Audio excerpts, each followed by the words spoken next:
Amigos, espero que disfruten mucho este espacio detrás del terapeuta, es como le hemos titulado esta sección. Y pues bueno, le agradezco infinitamente a Vicente que me dio la oportunidad de charlar con él. Y la intención de la conversación, lo que yo quería explorar con Vicente era justamente tener una perspectiva no del terapeuta, de esa persona que te da las herramientas, que acudes para que resuelva tus problemas, sino que también es importante entender quién es la persona detrás del terapeuta. ¿Cuáles son los retos que él tuvo que enfrentar a lo largo de su vida? ¿De dónde viene? ¿De dónde vienen sus creencias? Y pues bueno, la conversación que tuve con Vicente ustedes ya lo conocen porque ha estado en nuestro espacio en un par de capítulos. Y pues bueno, nos contó temas muy personales. A mí verdaderamente me hizo reflexionar sobre un montón de temas porque pues entendemos el contexto, ¿no? Las circunstancias que tuvo que sobrepasar. También nos habla sobre de dónde encontró esta vocación de servicio, ¿no?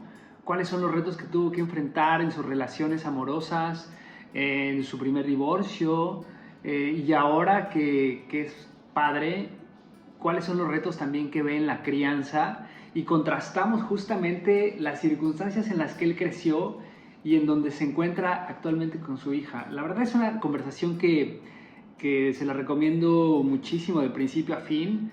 Van a encontrar grandes lecciones de vida, ojalá lo disfruten tanto como yo. Y bueno, si les gusta, compártanlo, denle like, suscríbanse al canal. Y pues bueno, los dejo con la entrevista a Vicente Herrera Galloso, detrás del terapeuta. La vida no siempre es como nos la han contado. Atrévete a cuestionar tus creencias. Hablando sin filtro. Podcast. Vicente, bienvenido. Cuéntame, ¿quién es Vicente Herrera Galloso?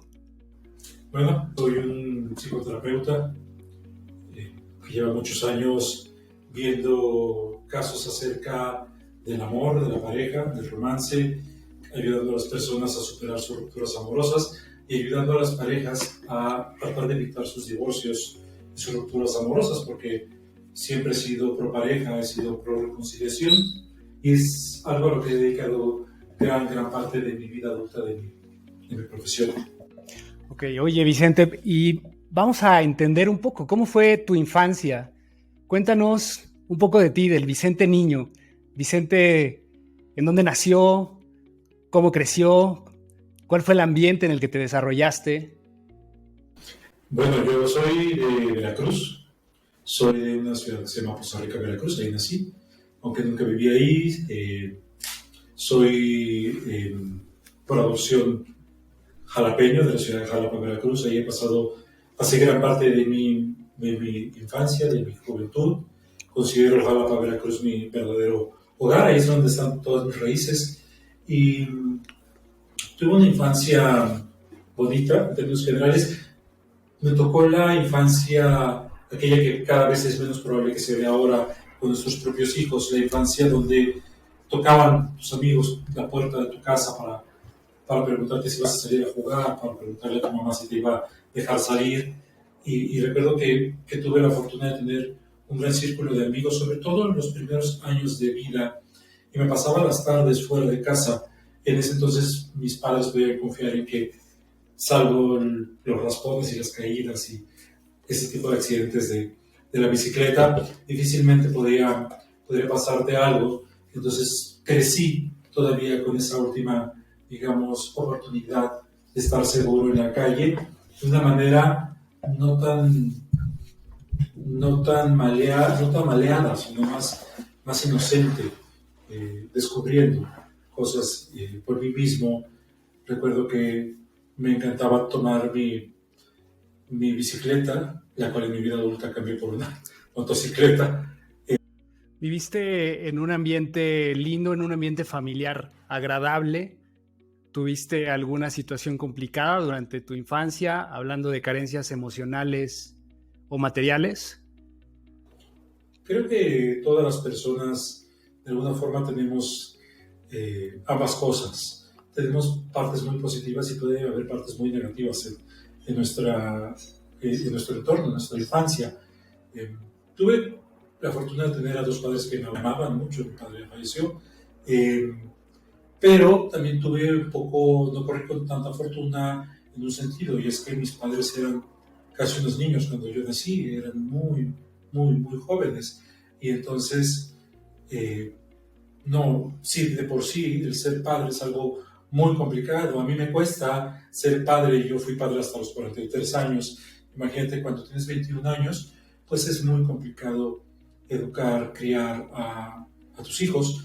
Entonces creo que mis padres, como todos seres humanos, cometieron muchos errores por su juventud en la crianza, particularmente del primogénito, que fui yo. Tengo 3 hermanas. Hubo momentos difíciles, hubo épocas en las que mis padres tuvieron dificultades económicas, muchas dificultades económicas.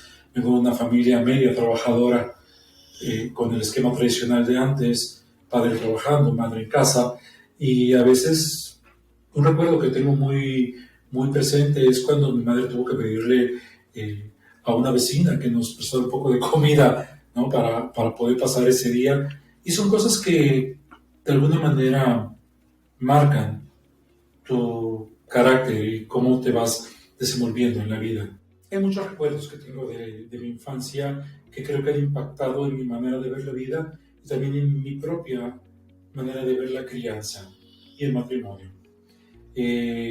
Dos eventos. Uno es este que te acabo de mencionar, que me hizo valorar lo poco o mucho que podamos tener como seres humanos en el día de hoy. Por lo regular, los seres humanos siempre estamos esperando que el día de mañana sea mejor, que tenga más cosas o que acceda a más situaciones que me den la felicidad, o que me den más dinero, o que me den más placer. Siempre estamos pensando, queriendo algo más, lo cual está muy bien en cierto sentido. El problema es cuando, por estar pensando en eso, dejamos de vivir el presente y de apreciar lo que tenemos en nuestra realidad al día de hoy. Creo que ese evento a mí me hizo apreciar mucho, no la carencia, sino lo que tenía a mis padres vivos conmigo, a mis hermanas, a mí mismo, bien, sano. Otro evento que tengo muy grabado: mi padre siempre fue una persona muy bondadosa, muy empática. Y hay un evento, yo tendría unos 6 años, la edad de mi hija, y recuerdo que salimos de una panadería y había 2 ancianos indígenas en una esquina y estaban comiendo un bolillo, se lo repartían. Recuerdo que mi padre, lo tengo muy claro y me viene a la mente muy seguido, recuerdo que mi padre los miró y se regresó y compró alimentos para ellos y llegó y se los ofreció. Simplemente se los ofreció, no dijo nada, no nos dijo nada a nosotros, no fue una lección, no fue presunción, simplemente salió de su corazón. Y recuerdo sus palabras, y sus palabras fueron: no pueden estar así, coman bien. Se subió al coche y nos fuimos. Y nunca hablamos de ese tema, mi padre y yo, nunca fue una lección que él quisiera darme, por ejemplo. Sin embargo, yo aprendí que no hay nada como la bondad honesta y hacer algo por otra persona sin esperar algo a cambio, ¿no? Okay. ¿En qué año naciste, Vicente? Voy a cumplir 50 años en un mes y medio. Nací en el 73, soy de la generación del 73. ¿Y qué implicó entonces vivir entre mujeres? Es una buena pregunta. Como te dije, mi estructura familiar era muy a la antigua forma. Mi padre, un hombre bondadoso, amoroso, pero ausente físicamente, porque pues, el trabajo y los viajes y todo esto. Entonces sí, yo crecí rodeado de mujeres, crecí con una madre, 3 hermanas, y no solo eso, durante cerca de 16 años era una familia muy grande. Ambas familias eran muy grandes, mi padre y mi madre de familias muy grandes, y durante cerca de 16 años fui el único nieto, el único sobrino. Todos los nuevos bebés que llegaban eran mujeres, entonces todo el tiempo era yo, digamos que, el único entre todas estas mujeres, y siempre mi carácter se permeó por la cuestión de lo femenino. Y cuando era yo joven, unos veintitantos años.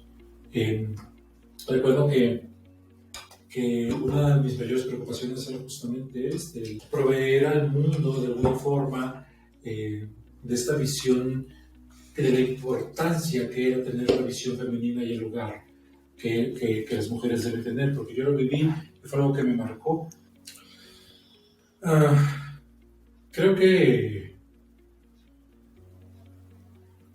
la ausencia de mi padre de alguna forma tuvo su lado que no fue tan positivo. Creo que todo niño necesita tener una figura masculina en sus vidas de manera muy presente. Creo que hubo ciertas inseguridades que surgieron más adelante y en parte es porque quizá la figura masculina no estuvo tan presente guiándome hacia lo que era ser un hombre. Tuve que descubrir lo que es ser un hombre y básicamente lo descubrí a partir de los 40 años. Es que yo siento que me convertí en un hombre, no biológicamente hablando, sino mental, emocionalmente, en el sentido de la responsabilidad. Si bien ya venía como desempeñando ciertos roles en eso, creo que cuando llegas a los 40 algo pasa en tu mente que hace clic. Y aparte a mí en particular el hecho de haber sido padre, más o menos a esa edad, fue algo que me hizo como detonar toda mi masculinidad. Eso creo que fue lo que enfrenté al principio, ¿no? Estas dudas acerca de yo, mi ser masculino. Mi madre nos enseñó que debemos tener fe en algo, no nos impuso una religión, pero sí una espiritualidad, en ese sentido, una creencia en algo más grande que nosotros mismos. Ahora lo podemos llamar Dios, lo podemos llamar universo, vida, destino, lo que tú quieras. Pero creo que la espiritualidad siempre estuvo ahí en mi vida. Es algo con lo que sigo pues siempre en contacto. Yo siempre he pareado la masculinidad con la no impunidad, con la responsabilidad. Creo que cuando uno renuncia a su masculinidad, y hablo como hombre, no puedo hablar como desde el punto de vista de una mujer, yo hablo desde mi género, desde el hombre. Creo que cuando uno renuncia a hacerse responsable de sus actos, cuando uno cree que puede hacer cualquier cosa, puedes ser infiel a tu mujer, a tu novia, a tu esposa, puedes pasarte las reglas y las leyes, porque para mí la masculinidad es básicamente estar al servicio de la vida. Para mí, esa es mi idea de la masculinidad, para servirle a la vida, de alguna forma. ¿En qué? En lo que yo pueda. No tengo que hacer un acto increíble a nivel de Mandela, de la Madre Teresa, no, pero en mi día a día puedo hacerlo, tan solo siendo un hombre que aporte a su familia o un hombre que aporte a su comunidad, siendo un buen amigo, ¿no? Ayudando. Por eso yo creo que ese acto de bondad de mi padre, a mí, la enseñanza que me dejó fue, eso es lo masculino, aquel que protege, aquel que cuida. Ahora que hablas de esta etapa de masculinidad saludable, ¿qué podrías decir que es esta diferencia entre el machismo y esta masculinidad saludable? Y te lo pregunto porque por la época entiendo que todavía había un remanente muy fuerte por la estructura familiar y demás, en una cultura machista, ¿no? ¿Cómo lo interpretas en este momento de tu vida? Sí, absolutamente. Yo crecí, es una muy buena pregunta, porque yo crecí en un ambiente machista y fue uno de los mayores impedimentos, sobre todo en mi temprana experiencia de vida, para justamente detonar la masculinidad. El machismo es la antítesis de la masculinidad. Desde mi punto de vista, es totalmente contrario. Entonces crecí en un ambiente en donde se impedía la expresión de emociones por parte de los hombres, donde no podías ser menos que una mujer, donde si no tenías muchas mujeres no eras suficientemente hombre, y fue algo muy complicado porque me tocó además la época de transición en donde viene todo este boom feminista de los derechos de las mujeres, que digo que marché a favor de eso cuando estaba en la universidad, y eso justamente le costó mucho trabajo a los hombres, ese cambio, esa desadaptación, y le sigue costando mucho trabajo. Entonces fue algo que yo también tuve que enfrentar, pero pues dije, no quiero eso. Sé que tuviste un evento a los 21 años. ¿Quisieras contarnos un poco cómo cambió eso tu vida? ¿O qué fue lo que sucedió? Creo que ese evento es el verdadero parteaguas de mi vida adulta. Cuando tenía 21 años, tuvimos un accidente en mi grupo de universidad, en un viaje que hicimos. Y una amiga muy cercana, incluso habíamos tenido un pequeño romance ella y yo, falleció en este accidente, murió ahogada, falleció ahogada. Yo intenté salvarla y no pude hacerlo, se escapó de mis manos y se ahogó a 1 metro o 2 metros de mí. No es nada bonito ver morir a una persona a 2 metros de ti y no poder hacer nada. Ese evento fue un parteaguas porque sí hubo un momento en donde yo decidí tomar mi vida y tratar de utilizarla para aportar a los demás. Ese fue el momento de decisión. Probablemente al principio fue un sentimiento de culpa, la culpa de sobrevivirte, pero posteriormente me di cuenta que era en parte el motor de decir, yo no puedo desperdiciar la oportunidad que la vida me ha dado y que a ella no le dio. No puedo hacer eso, sencillamente no puedo, ¿me entiendes? Y entonces, gran parte de lo que he hecho desde los 21 años acá, tratando de ser respetuoso con las leyes, de ser un hombre que aporta a su comunidad, de tratar de desarrollar esta masculinidad positiva, como le llamas, de que mi gente se sienta a salvo, segura y orgullosa de mí, tiene que ver con ese evento. No me malentiendas, quisiera que no hubiera pasado, y si tuviera que renunciar y ser alguien que estuviera quizá en la cárcel para que no hubiera pasado eso, lo haría sin dudarlo, pero pasó y eso es lo que ocurrió. Me siento de repente, no sé si recuerdas esta última escena de esta película de Rescatando a Soldado Ryan, donde él mira las tumbas de sus compañeros de armas caídos cuando él ya es anciano, y ellos murieron a los 20 años, y le dice a su esposa, por favor dime que he vivido una vida honorable. A veces me siento así, siempre pienso que porque yo y no ella, ¿no? Entonces tengo esa deuda. Ese fue el momento clave de tu vida que te hiciste valorar más a las mujeres entonces, ¿no? O sea, es muy probable, mira, interesante lo que acabas de decir. Sí, seguramente es muy probable. Y luego tuve la bendición de ser padre de una niña. Yo creo que las cosas no son tan fortuitas como uno puede pensar. Yo creo que hay cosas que escapan de nuestra comprensión. No es gratuito que mi hija sea hija. Para mí lo femenino siempre ha sido algo muy, muy respetable e importante. A partir de esto, ¿tú te guías por medio de algún lema? ¿O podrías decir que hay algún lema que te haya transformado en este tiempo? Creo que hay varios lemas. Creo que elijo el dicho, el refrán. Si no vives para servir, no sirves para vivir. Yo, verdad, lo digo, y no es una pose, o al menos no creo que sea una pose. La felicidad del ser humano está en servir a otro ser humano. Siempre hay una llamada en algún momento de tu vida hay una llamada. Algunos tienen una llamada muy temprana y saben a lo que quieren dedicar su vida.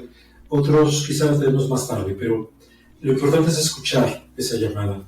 Y justamente creo que cuando yo escuché esa llamada de necesito desarrollarme en algo que aporte a los demás, necesito desarrollarme en algo que me haga entender por qué los seres humanos son seres humanos, fue cuando decidí estudiar psicología. Recuerdo que una vez un jefe me dijo, ¿sabes, Vicente, tú para mí no eres exitoso? Y yo me sorprendí, le pregunté, ¿por qué dices eso? ¿Por qué no soy exitoso? Es porque no estás allá afuera ganando miles y miles y miles de pesos. Prefieres estar en un salón de clases con un montón de pubertos, tratando de guiarlos hacia algo, de hacerlos crecer. Y recuerdo que esa respuesta, yo estando muy joven aún, es algo que aún me llena mucho de orgullo. Creo que fue mi primera respuesta verdaderamente adulta. y le respondí, mira qué raro, qué curioso, mira qué curioso. Tú para mí tampoco eres exitoso. Así le dije a mi jefe. Y se me quedó y dije, y no eres exitoso para mí porque para mí el éxito es estar tranquilo y hacer lo que amo hacer. Yo te veo tan estresado y te veo despotricando y te veo... A mí no me parece que ames lo que estás haciendo. Eso para mí no es ser exitoso. Después lo entendí. Y entendí, claro, mi vocación es ayudar a otras personas. Esa es mi vocación. No entretener a otras personas. Pero eso lo entiendes con el tiempo, ¿sabes? ¿Cuándo fue ese tiempo para ti? ¿En qué momento estamos hablando? Cuando cumplí 30. Cuando cumplí 33. La edad de Cristo. Casualmente, ¿verdad? Nada es casual. Sí, creo que para mí el número 33 siempre ha sido muy... No quiero decir cabalístico, pero siempre ha sido algo que me ha llamado la atención. No solo por ser la edad de Cristo, no solo por eso. Yo siempre pensé que moriría a los 33 años. Y después ese número siempre ha estado presente en muchos sentidos en mi vida. Ahora, ¿sabes qué pienso? Mi hija es pequeña, tiene 6 años. Pienso que cuando yo tenga 33 años yo partiré de este mundo. Ahora es lo que pienso. El número 33 siempre ha estado presente en mi vida. Hoy a tus 50, ¿qué reflexión te deja esa etapa de los 30? Yo soy muy orgulloso de mi pasado. De las cosas buenas y de las cosas malas. Incluso de las cosas muy, muy, muy malas. Creo que todo ha salido como tenía que salir. Y el que yo viviera esas experiencias a mí me preparó justamente para entender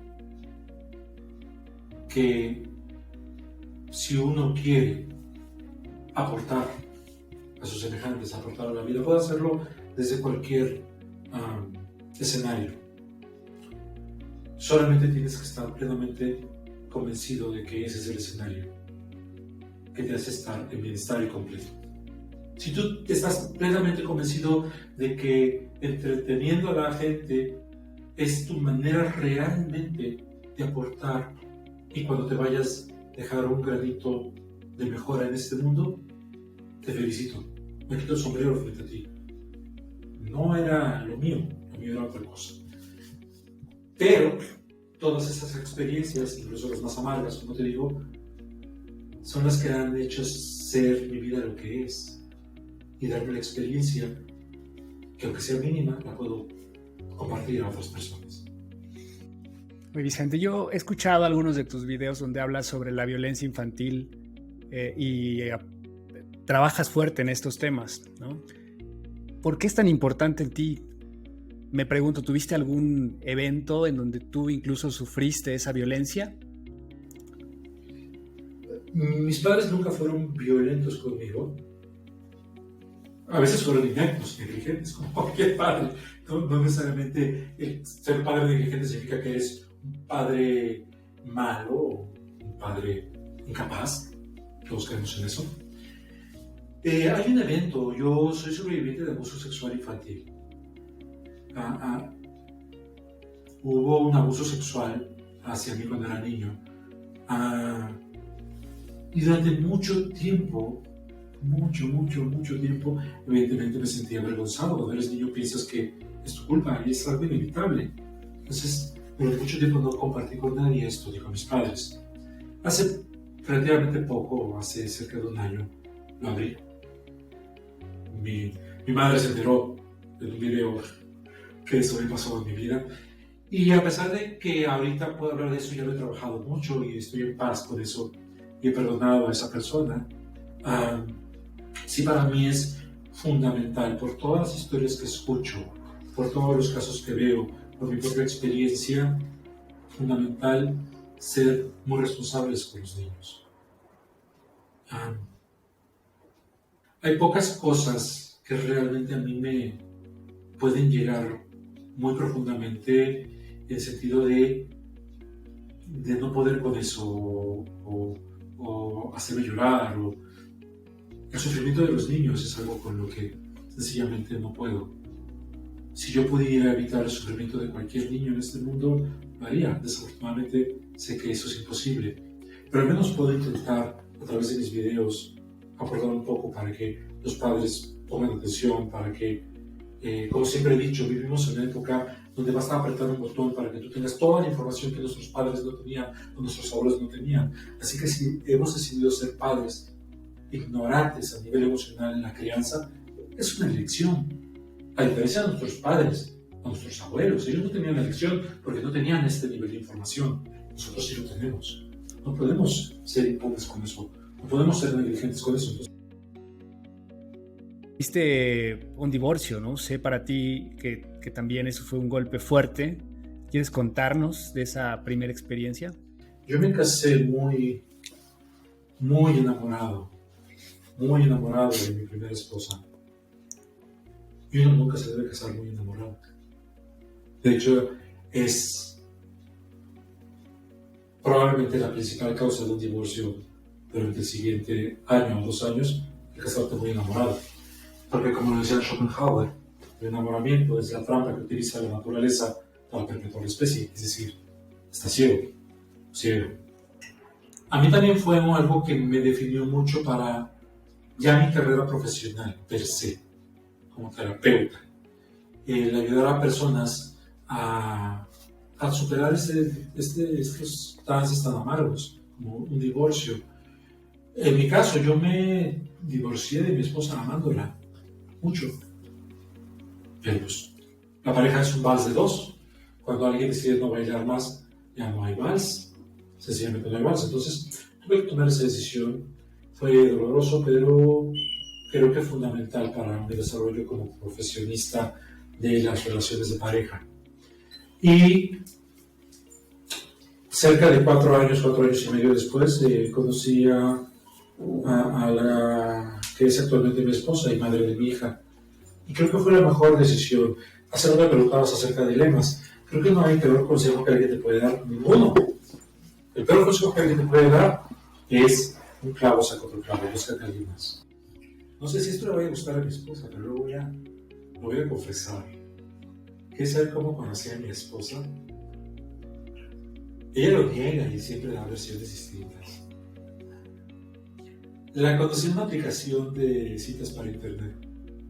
Soy workahólico, trabajo demasiado. Me encanta trabajo demasiado. Siempre trato de mantener un equilibrio, sobre todo no hay nada más importante que mi familia, pero trabajo demasiado.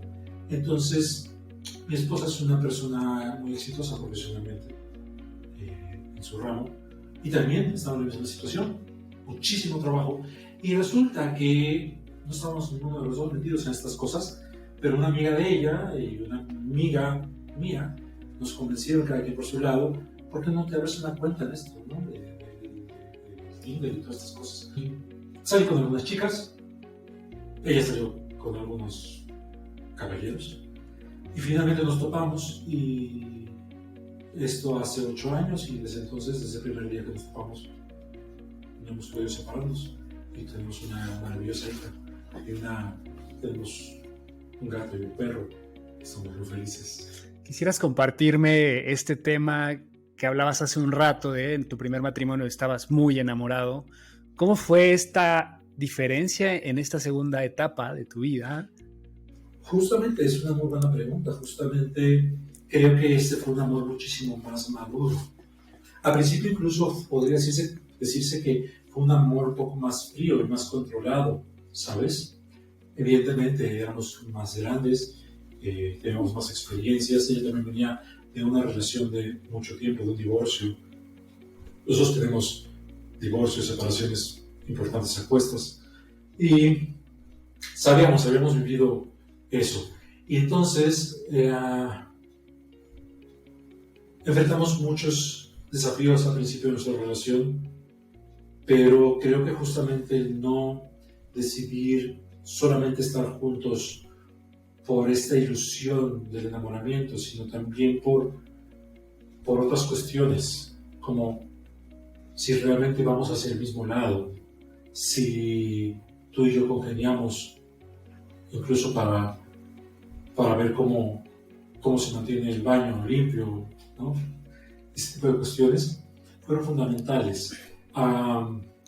Yo siempre he preferido, y eso me lo enseñó mi matrimonio con esta mujer, a la que amo mucho, siempre he preferido un amor más sosegado que una cuestión enamorajólica como muchas personas. Yo tengo muchos enamorajólicos, enamorajólicas en el consultorio y sufren mucho. Y es lógico. Siempre quieren tener ese rush. El amor es otra cosa. Siempre he dicho, enamorarse es un accidente. Te puedes enamorar de cualquier persona porque es algo químico. Amar es una elección. Amar a una persona es una elección. ¿Y sabes cuál es la elección difícil de amar? Que a veces vas a tener que hacer cosas que naturalmente no harías, pero eliges hacerlo. A veces vas a tener que hacer sacrificios, a veces vas a tener que soportar cosas, y a veces vas a tener que tomar una por el equipo. Hay veces en que le tienes que decir que sí a tu esposa, aunque tú sabes que no es así o que no estás de acuerdo. Y hay veces que tú vas a tener que ser lo suficiente para decir, ahora es un no. Y no importará lo que mi esposa diga, diré que no. ¿A mi esposa? Sí. Es una extraordinaria mujer. Maravillosa, increíble. Es una mujer con la que es algo difícil convivir. Como muchísimas esposas. Es una mujer, como te dije, muy exitosa profesionalmente. Algo que me encanta que lo sea. Me encanta que mi esposa esté tan desarrollada en su ambiente laboral y profesional. Lo promuevo, me gusta que ella se desarrolle así. Es la mejor madre que pude haber elegido para mi hija. Sé que a veces duda ella de sí misma, de sus capacidades como madre, pero yo te lo puedo decir. Por supuesto que comete errores, igual que yo cometo errores como padre, pero no pude haber elegido una mujer mejor para ser la madre de mi hija. Yo no me visualizo con otra mujer el resto de mi vida. Tampoco soy un ingenuo, también sé que cualquier cosa puede pasar. No creas que el que no me visualice con otra mujer y que ame a mi esposa no me aleja de saber que cualquier relación se puede acabar en cualquier momento. Porque ya no estemos bien, ahora estamos bien, pero quién sabe en algunos años, o yo puedo cometer un error y lastimarla al grado que ella no quiera seguir conmigo, o viceversa. Sé que eso pasaría, pero aún así lo que tengo ahora con ella y lo que he tenido hasta ahora con ella ha sido maravilloso. Estoy muy orgulloso de que ella sea mi esposa y de ser su esposo.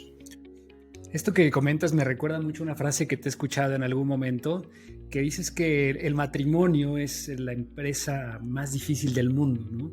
Pero que no hay otra que pague mejor. Sí, estoy absolutamente convencido de ello. Lo veo con mis parejas todo el tiempo. O sea, si tú no quieres tener problemas en tu matrimonio, no te metas a ningún matrimonio, no te metas a una relación, no te vayas a vivir con tu pareja. Vas a tener problemas, vas a tener conflictos. De hecho, el conflicto es fundamental para que la pareja funcione. Siempre lo he dicho. Parejas, no tengan miedo del conflicto. Tu problema no es el conflicto. No es el conflicto. Eres diferente a tu esposa, a tu esposo, a tu novia, son diferentes. Si dos personas pasan mucho tiempo juntas, siendo diferentes, van a tener conflictos. El problema no es el conflicto, el problema es tu ego, tu orgullo, tu necedad, tu incapacidad, tu falta de voluntad para resolver los conflictos, para no ser capaz de decir me equivoqué, lo lamento. Podemos intentarlo de nuevo. No ser capaz de decir, puede ceder esta, y eso no me hace menos hombre o menos mujer. ¿Entiendes? Entonces,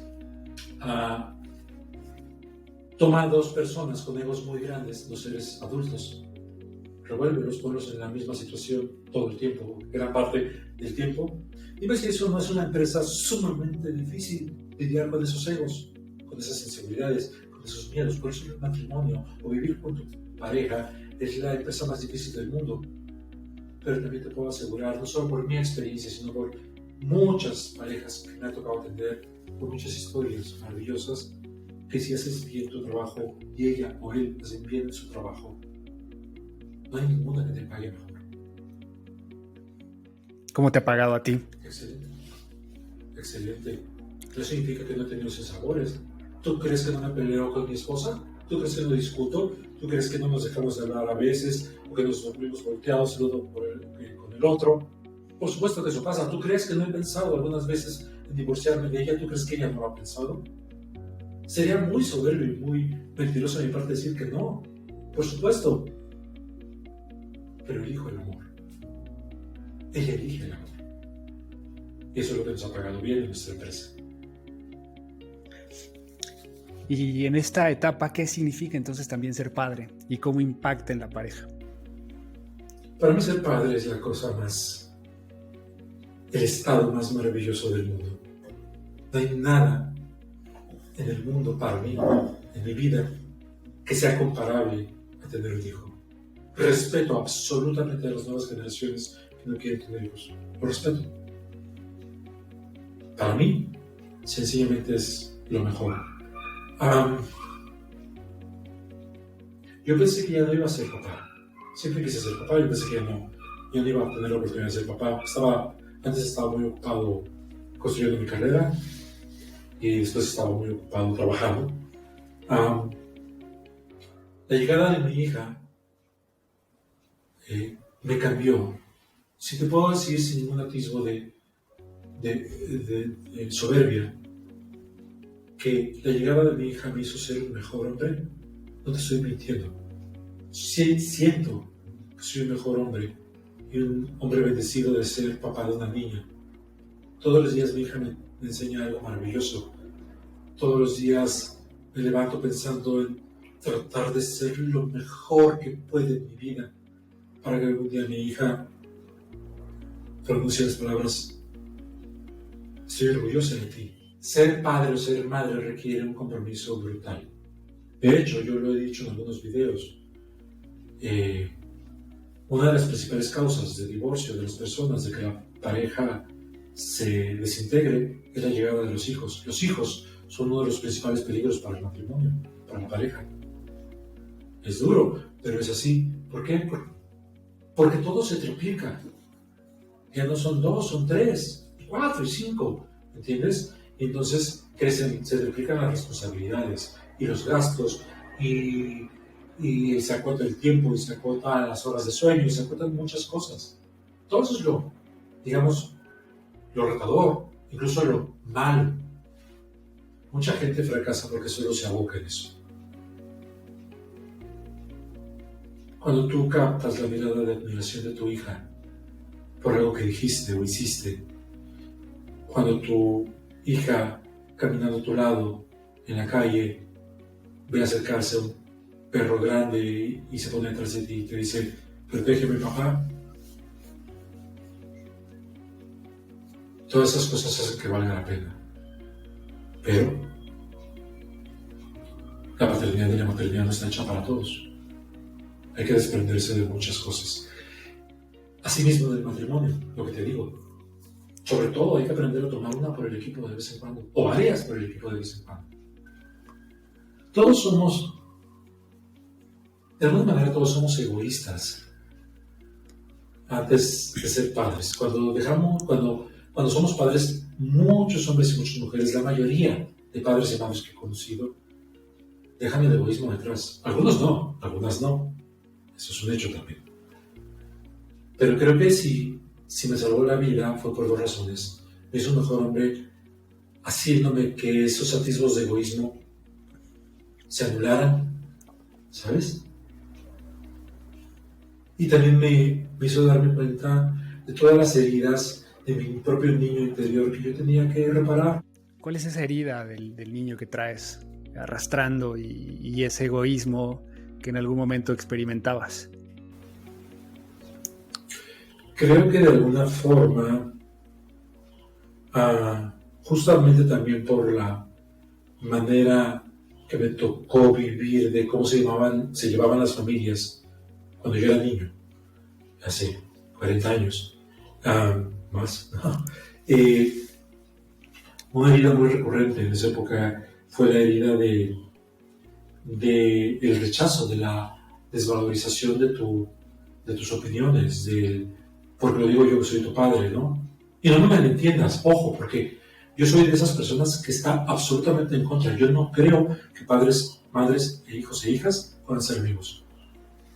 Un padre no puede ser amigo de sus hijos. Una madre no puede ser amiga de sus hijas. Eso está equivocado. ¿Por qué? Porque la amistad se da entre dos seres semejantes. Entre padres y madres e hijos e hijas no hay igualdad. Debe haber una jerarquía siempre. Pero una jerarquía en confianza, en respeto, en valorización. Antes, esa jerarquía no se entendía así. La jerarquía era autoritarismo, ¿sabes? Ni bien ni mal, era lo que era. ¿Okay? Si lo vemos en este contexto, eso es bien fácil, ese es el error común de, por ejemplo, los movimientos sociales. Eso está mal, esto estaba mal, sí, pero ese es este contexto. Si tú hubieras estado en ese contexto, no lo veías así, no lo veías, ¿no? Entonces no puedes juzgar eso con el contexto de ahora. Es muy injusto para ambas partes. Entonces, creo que el no ser tan tomado en cuenta, porque simplemente eras un niño y los niños pues no tienen mucho voto en aquel entonces, creo que esa es una herida que muchos de mi generación como generación tenemos cargando. Y muchos que hemos sido padres hemos tratado de cambiar eso. No siendo amigos de nuestros hijos, pero sí teniendo esa jerarquía en una asertividad, en una empatía, en una confianza de mi hija sabe que puede confiar plenamente en mí. Creo que lo más importante es no trates de ser el mejor padre o la mejor madre. No te agobies por eso. Solo sé papá, solo sé mamá. ¿Y qué sé papá o mamá? Infundir confianza, estar ahí para tus hijos, escucharlos, saber que las cosas importantes para ellos, aunque no sean importantes para ti, son fundamentales para ellos, conocer a cada uno de tus hijos, porque todos son diferentes, crear ese vínculo, confiar en ellos, creerles. Es muy fácil hacer obedecer a un hijo por medio del miedo, es muy fácil. De hecho, a cualquier persona, es muy fácil. Pero no es una buena herramienta de crianza. ¿Sabes cuál es una buena herramienta de crianza? La confianza. Que tu hijo te diga lo que tiene que decirte porque quiere hacerlo, no porque debe hacerlo. O peor aún, que no te lo diga. ¿Qué te conforta? ¿Qué te hace reír? ¿Cuáles son los sonidos que llenan tu alma? La risa de mi hija me hace reír mucho siempre. De hecho, la risa de cualquier niño me hace reír, me hace sentir un gran bienestar. Yo soy muy niñero, me gustan los niños. Una persona ha encontrado el sentido de su vida. Eso me hace reír de contento, de felicidad. Y encontrar el sentido de tu vida es lo más difícil del mundo. Tú sabes que no tienes que buscar la felicidad. Buscar la felicidad es un mito. No tienes que buscar la felicidad en la vida. ¿Sabes cómo llega tu felicidad? Cuando encuentras el sentido de tu vida. Porque tú estás aquí, no los millones de espermatozoides que compitieron contigo. ¿Por qué tú ganaste? ¿Por qué ganaste tú? Cuando respondes a esa pregunta, encuentras el sentido de tu vida. Y sencillamente llega la felicidad, la plenitud. Eso me hace reír de felicidad. ¿Y el sentido crees que llega o lo buscas? Si no hubiera llegado tu esposa, si no hubiera llegado tu hija en este momento, si no hubieras abierto esa aplicación, ¿cómo te verías hoy? Fue muy curioso. Creo que la respuesta es, lo buscas y te llega. ¿Cuál es el problema? La vida te da señales. La vida te dice, ahí está el camino. Pero tú puedes elegir no ver esas señales o no hacer caso a esas señales. ¿Sabes? O sea, te llega. El sentido de tu vida te llega, ahí está. Pero tú puedes decidir no buscarlo, no irte por ahí. Ahora que mencionaste que no hubiera abierto esa aplicación, pues estoy a punto de no abrirla, ¿no? A punto. Fue simplemente un impulso. ¿Cómo hubiera cambiado mi vida? Pues hubiera cambiado muchísimo, por supuesto. Hay que aprender a ver las señales de la vida, a interpretarlas. ¿Qué te pasó hoy? ¿Qué sentido le das? Siempre he recomendado mucho llevar un diario, ¿no? De estos de bullets, de tener un cuaderno al lado de tu cama y todos los días, en la noche, yo lo hago, en la noche, escribir una frase. ¿Qué me dejó el día de hoy? Esto. Una frase. Esto. ¿Qué aprendí el día de hoy? Esto. ¿Qué me hizo ser mejor el día de hoy? Esto. Cuando tú, después de un tiempo, lees todo eso, esa es la señal que estás esperando. Aprende a ver. Ahora que hablas de frases y de bullets, veo que tienes un tatuaje en el brazo de una frase en el otro. ¿Qué dice esa frase? Soy muy asiduo a los tatuajes. Al principio recuerdo que decían que me iba a tomar en serio, como un terapeuta serio, si estaba lleno de tatuajes. Al principio lo creí, pero después me botó un cacahuete. Me gustan mucho los tatuajes, me parecen artísticos. Tengo muchos tatuajes en mi cuerpo. Creo que el más entrañable es este, que es el pie de mi hija recién nacida. Cuando vi que salió de su mamá, la doctora cogió un papel y plantó su huella en un papel y me la dio y me la tatué, por lo primero que hice. Y es el pie de mi hija con una frase que dice: papá es tuyo para siempre, su nombre y su fecha de nacimiento. Aquí tengo una frase estoica que es: lo que hacemos en esta vida resuena en la eternidad. Aquí tengo una frase de William Henley, un poema llamado Invictus, que es el que leía Nelson Mandela en la cárcel, y en Nueva Esperanza. Soy el amo de mi destino, soy el capitán de mi alma. Cada vez que dudo de algo, lo digo en voz alta: soy el amo de mi destino, soy el capitán de mi alma, yo elijo, y lo que elija está bien, porque yo soy el capitán de mi alma, el amo de mi destino. Y este tatuaje es un tatuaje grande, es un árbol en un invierno, cuyas raíces profundas tienen la palabra familia.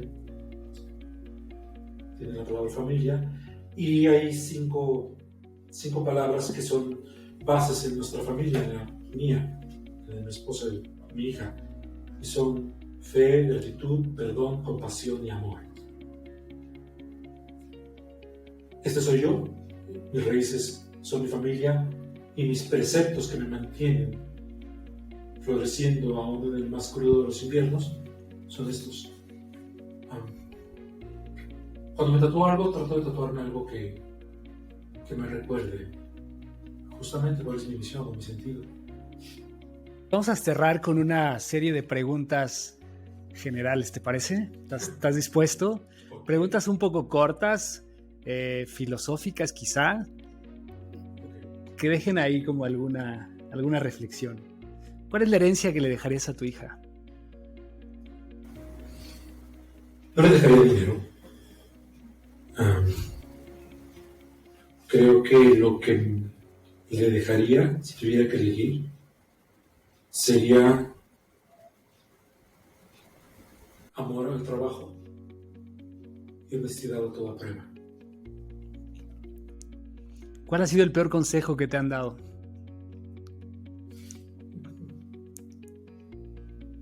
Un clavo saca otro clavo, es el peor consejo que alguien me ha dado. ¿Y cuál es el peor que tú has dado? Alguna vez en mi joven carrera, quizá llegué a decir, tienes que separarte. Algún paciente. Me equivoqué y lo lamento. ¿Qué es algo en lo que creías que hoy pones en duda? ¿O que dejaste de creer? Que el amor lo puede todo. No, no lo puede todo. La voluntad y el compromiso es lo que puede todo. Ahora lo contrario, ¿qué es algo en lo que no creías que hoy pones en duda? En que la inmensa mayoría de las personas son bondadosas por naturaleza. Al principio no lo creía. Tenía muchas dudas, era algo receloso, bastante receloso. Creo que la mayoría de las personas tenderán a ayudarte siempre. No todas, pero la mayoría. El libro que cambió tu vida. Leo mucho. Hay muchos. Un libro que yo podría decirte que me impactó profundamente, porque creo que hasta antes de ese momento, si bien lo comprendía intuitivamente, no lo aceptaba, fue Inteligencia Emocional de Daniel Goleman. ¿Qué consejo le das a tu hija? Solo busca el sentido de tu vida. Solo busca el sentido de tu vida. El tuyo. Tú eres única. No ha habido, no hay y no habrá otro ser humano como tú. Busca el sentido de tu vida único.